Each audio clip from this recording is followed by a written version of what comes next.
विवादित होगी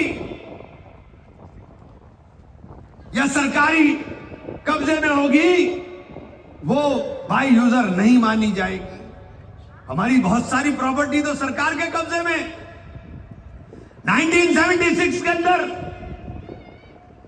prime minister Mrs Gandhi ने पूरे देश के चीफ मिनिस्टर्स को लेटर लिखा था कि वक्त की सारी प्रॉपर्टियों को या तो खाली करो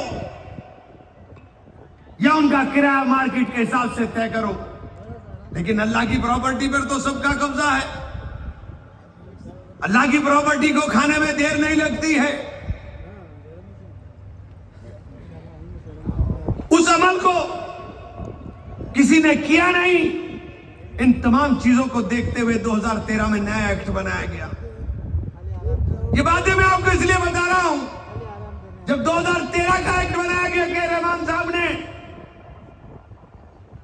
बहुत रिसर्च कर करके तय किया कि जो हमारी दबी हुई जायदादें हैं उनकी रिकवरी की जाए।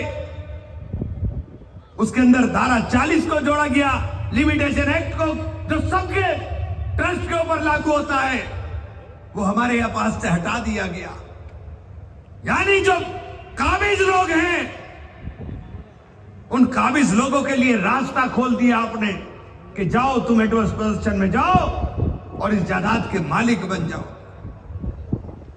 प्राइम मिनिस्टर कहते हैं कि इससे पसमानदा मुसलमानों का भला होगा। जब प्राइम मिनिस्टर ने यह कहा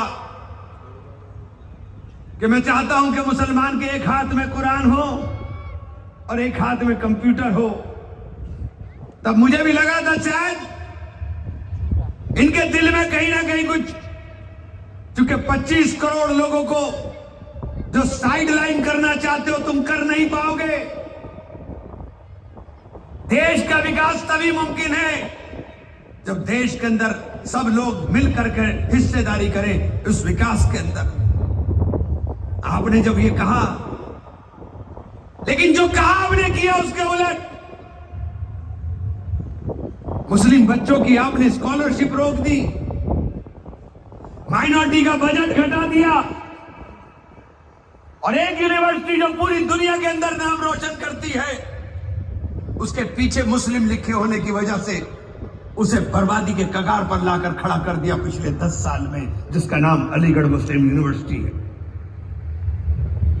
उसके लगातार फंड के अंदर कटौती कर दी। तो कलम भी छीनना चाहते हो, और जब कुरान की बात करते हो तो मदरसे के ऊपर भी तुमने बुलडोजर चलाने का काम कर दिया। जहां जहां तुम्हारी डबल इंजन की सरकारें चली वहां तुमने मदरसों पर बुलडोजर चला दिया। मदरसे तुमसे पैसे नहीं मांगते, मदरसे तुमसे किसी तरह की उम्मीद नहीं करते, लेकिन प्रधानमंत्री जी, इन मदरसों में रईसों के बच्चे नहीं पढ़ते, इन मदरसों में यतीम और मिस्कीन बच्चे पढ़ते हैं, उन पसमानदाओं के बच्चे पढ़ते हैं जिनके पास फीस के पैसे नहीं।